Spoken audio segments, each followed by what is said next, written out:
आपका सी राइट हो जाएगा दोस्तों, याद रखिए। यहाँ पर जवाब देना है आपका जो आंसर इनमें से क्या हो जाएगा, कह रहा है कितनी नावों में कितनी बार के जो रचनाकार है वो आपके कौन हो जाएंगे।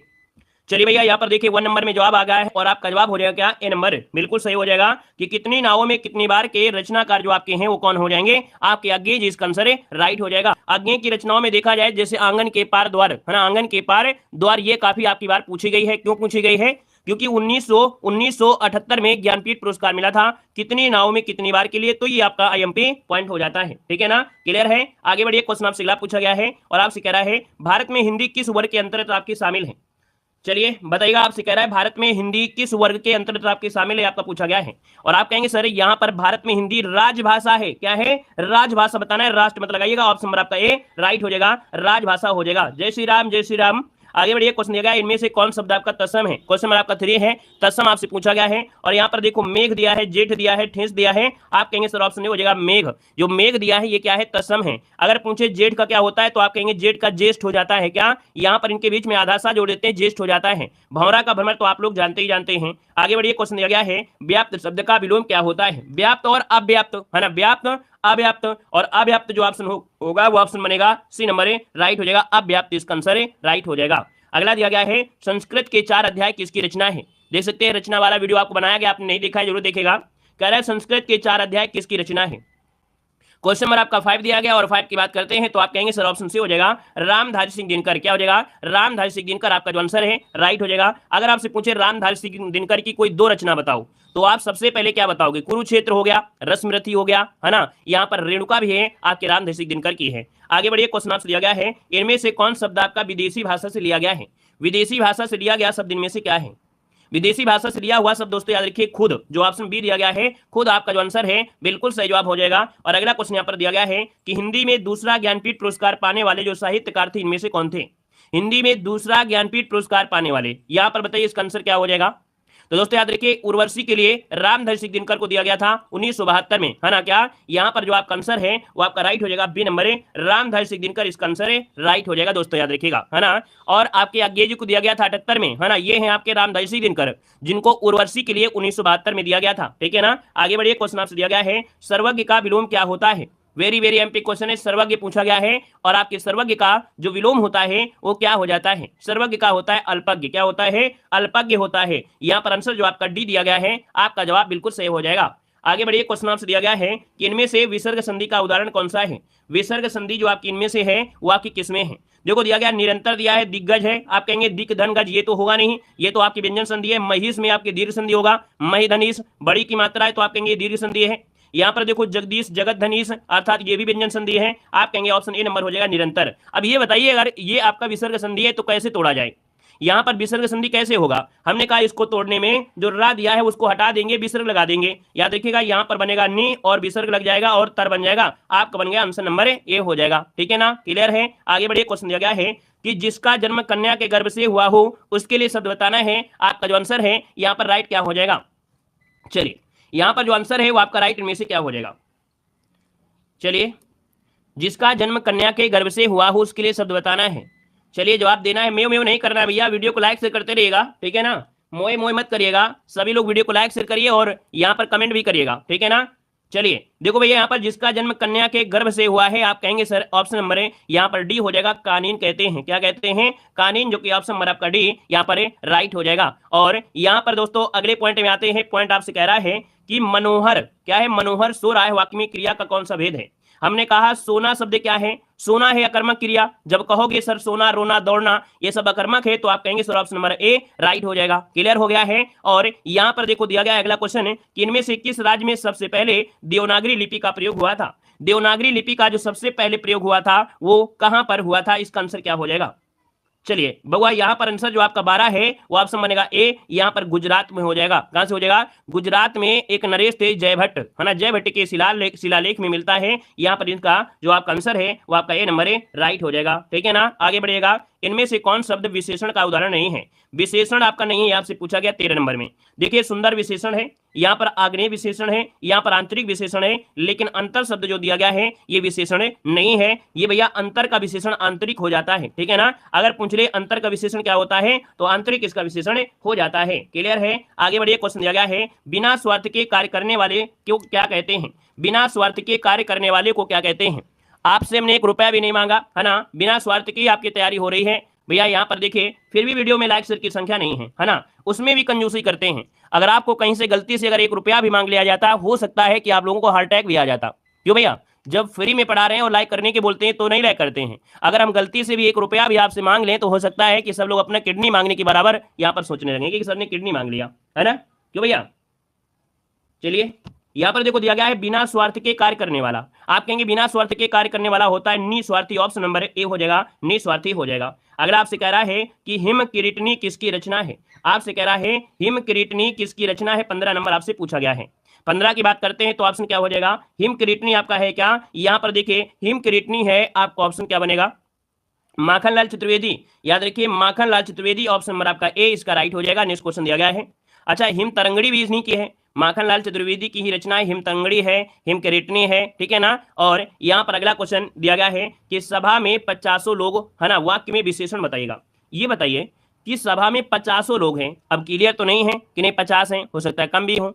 और जब ऐसी स्थिति होती है तो आप कहेंगे सर ये तो बिल्कुल ये अनिश्चित है। अनिश्चित है तो ऑप्शन सी हो जाएगा। ये है आपका अनिश्चित संख्यावाची विशेषण, ऑप्शन नंबर आपका सी राइट हो जाएगा। अगला क्वेश्चन आपसे कह रहा है कि जहां एक या अनेक वर्णों की एक क्रम में एक बार ही आवृत्ति हो वह कौन सा अलंकार होता है? क्वेश्चन को समझिएगा फिर जवाब देना है। यहाँ पर दिया गया है कि जहां एक या अनेक वर्णों की एक क्रम में एक बार ही आवृत्ति होती है तो ये कौन सा अलंकार होता है? 17 नंबर आपसे कह रहा है, ठीक है ना। विवक्षा है, श्लेष है, लट अनुप्रास है, छेका अनुप्रास है। दोस्तों यहाँ पर देखा जाए तो जहां एक या अनेक वर्णों के एक क्रम में ही एक बार ही आवृत्ति हो रही है, एक क्रम में एक बार ही आवृत्ति, ये आपके छेका अनुप्रास में आपका आएगा, ठीक है। लटानुप्रास में सभी एक शब्द आपके होते हैं, मतलब एक बार नहीं होते, बार बार वही आपको वर्ण आपको देखने को मिलेंगे। यहाँ पर अगला क्वेश्चन दिया है उन्मीलन का विलोम क्या होता है? उन्मीलन दिया है और उन्मीलन का जवाब क्या हो जाएगा? आप कहेंगे सर उन्मीलन का निमीलन होता है। उन्मीलन का निमीलन होता है, जो कि ऑप्शन नंबर आपका ए राइट हो जाएगा। अगला क्वेश्चन आपसे कह रहा है कि इनमें से किस शब्द की वर्तनी शुद्ध दी गई है? वर्तनी शुद्ध बताना है, क्वेश्चन नंबर आपका 19 दिया गया है। अब ये बताइएगा 19 नंबर की अगर बात करते हैं तो भैया उन्नयन किस प्रकार से लिखा जाएगा? उन्नयन, उन्नयन देखा जाए तो आपका आंसर क्या होगा? यहाँ पर उन्नयन जो ऑप्शन दिया गया है बी नंबर है, आपका सही जवाब हो जाएगा, बी नंबर हो जाएगा। आगे बढ़िए, क्वेश्चन दिया गया है चरण कमल बंदो हरिराई में कौन सा अलंकार है? कोई बात नहीं, पढ़ते रहिए, कोई दिक्कत नहीं है। देखो लाइक करने हमारा बोलना फर्ज है, बोलते हैं क्योंकि हमें थोड़ा मोटिवेट मिलता है, लगता है कि आप लोग अपने हैं और अपने हैं तो आप लोग पूरा सपोर्ट करेंगे। बाकी अगर अपने नहीं है तो भी कोई दिक्कत नहीं है, आप पढ़ लीजिए, आपका फायदा हो जाएगा, कोई समस्या नहीं है। आराम से पढ़िए, पीडीएफ भी देते हैं, पीडीएफ भी लीजिएगा, ठीक है ना। दुनिया अपने आप में अपने को लिए सोचती है, आप भी सोचिएगा, कोई दिक्कत नहीं है, ठीक है ना। ठीक है, चलिए देखो कह रहा है चरण कमल बंदो हरिराई में कौन सा अलंकार है? 20 नंबर आपसे कह रहा है। हमने कहा है चरण और कमल, है ना, ये उपमेय और उपमान है।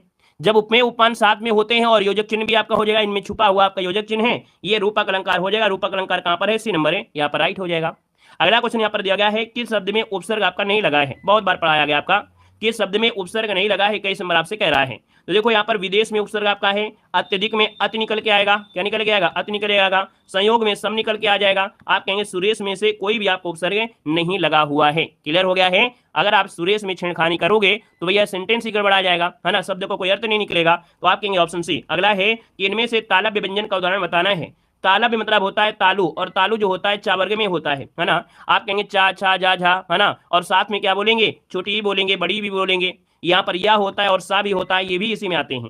तो दोस्तों यहाँ पर देखा जाए तो आपका 22 नंबर का ऑप्शन डी हो जाएगा। ये जो ऑप्शन आ गया है बिल्कुल सही जवाब इनमें से राइट हो जाएगा। बाकी तो आप लोग जानते हैं, टा वाला जानते हैं, ता वाला जानते हैं। ता वाला दंत होता है, माँ वाला जो आपका होता है माँ वाला, है ना, सिर्फ माँ की बात हो रही है ना। तब ये क्या होता है? माँ जो होता है वो किस में होता है? ओष्ठ में होता है, ठीक है ना। यहाँ पर टा वाला आपके होता है मूर्ध में होते हैं, लेकिन यहाँ पर बीच बीच में और भी यहाँ पर टपके हुए हैं, है ना, तो इसलिए नहीं कह रहे हैं, बस ये है कि आप लोग समझदार हैं। अगला दिया गया मैं चाहता हूं कि तुम्हारे साथ खेलूं।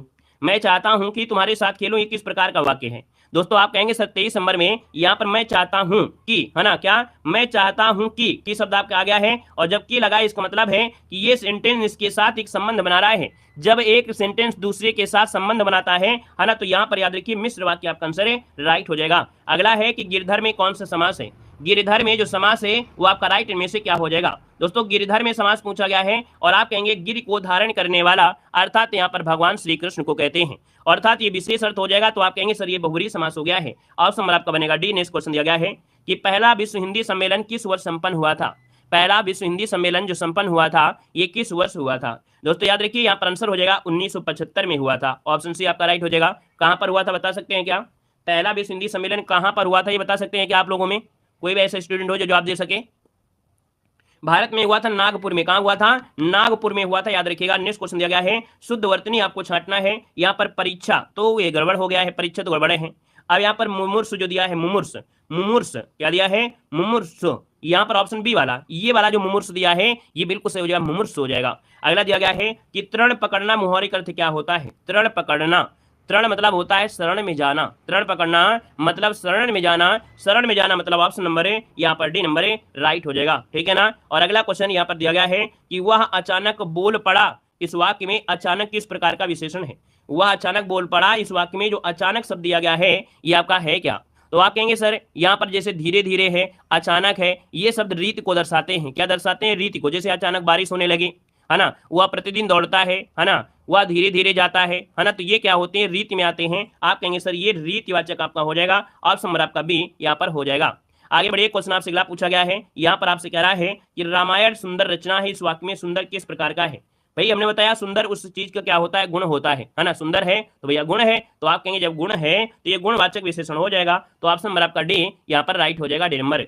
अगला क्वेश्चन यहाँ पर दिया गया है कि किसी भाव या शब्द की व्याख्या करने के लिए उस अंश को मूल वाक्य से अलग रखने के लिए चिन्ह का प्रयोग करते हैं। मतलब यहाँ पर अगर किसी भी भाव या शब्द की व्याख्या के लिए एक अगर अंश आपका है या मूल वाक्य से अगर अलग करना पड़े तो ये जो आपका चिन्ह होता है वो कौन सा चिन्ह प्रयोग करेंगे? तो आप कहेंगे कोष्टक लगा देंगे, है ना। अगर पूरे सेंटेंस में आपको छांटना पड़े तो आप ऐसे कोष्टक लगा देंगे, ये इसका मूल हो जाएगा, तो ये कोष्टक हो जाएगा, ठीक है ना। क्लियर हो गया है। अगला क्वेश्चन है अरुण कमल को किस प्रकार कृति के लिए साहित्य अकादमी पुरस्कार प्राप्त हुआ है। अरुण कमल को किस कृति के लिए साहित्य अकादमी पुरस्कार प्राप्त हुआ था। तो दोस्तों अरुण कमल को नए इलाके में जो कि ऑप्शन डी हो जाएगा। और इनको 1996 में, कब? 1996 में इनको ज्ञानपीठ पुरस्कार मिला था, याद रखिए ऑप्शन डी हो जाएगा। नेक्स्ट क्वेश्चन दिया गया है और कह रहा है यहाँ पर दिया गया है पद्यांश कि लक्ष्मी थी या दुर्गा थी वह स्वयं वीरता की अवतार, देख मराठे पुलकित होते उसके तलवारों के वार निकली, युद्ध व्यूह की रचना और खेलना खूब शिकार, सैन्य घेरना दुर्ग, है ना, तोड़ना, ये प्रिय खेलावर महाराष्ट्र कुल देवी उसकी थी आस्था भवानी, बुंदेले हर बोलों की हमने सुनी कहानी, खूब लड़ी मर्दानी वो तो झांसी वाली रानी। अब ये बताइएगा खूब लड़ी मर्दानी व तो झांसी वाली रानी में मर्दानी शब्द का अर्थ इनमें से है क्या? अब इसमें से देखिए जो अर्थ आपका है इसका अर्थ क्या होगा। तो भैया जब अर्थ पूछा गया है तो बस अर्थ ही बताइए। ये वीरांगना की बात हो रही है, मर्दानी मतलब होता है वीरांगना होता है, ठीक है ना। अगला क्वेश्चन दिया गया है कि कवित्री की अधिकांश रचनाएं, है ना, कवित्री की अधिकांश रचनाएं जो आपकी हैं तो भैया देशभक्ति पूर्ण आपकी हैं। ये जो आपकी कवित्री हैं वो देशभक्ति से रिलेटेड आपकी ये रचनाएं करती भी हैं, है ना। यहाँ पर वीर रस से संबंधित रचनाएं लिखने वाली मात्र यही आपकी हैं। अगला क्वेश्चन दिया है कि इस कविता की कवित्री का नाम बताइएगा। एक किसकी भैया? सुभद्रा कुमारी चौहान है। और क्या? ऑप्शन बी हो जाएगा सुभद्रा कुमारी चौहान। अगला इस कविता में प्रयोग किया गया रस कौन सा है? हमने बताया कि वीर रस की मात्र एक कवित्री आपकी सुभद्रा कुमारी चौहान है ना। अगला क्वेश्चन दिया गया है कि उक्त पद्यांश का सही शीर्षक हो सकता है। देखो आपको पद्यांश पढ़ाया ना, बड़ा आसान होता है ना। यहाँ पर देखो 37 नंबर में आप कहेंगे कि सर जी इसमें शीर्षक झांसी रानी की बात किया गया, झांसी की रानी की बात किया गया था।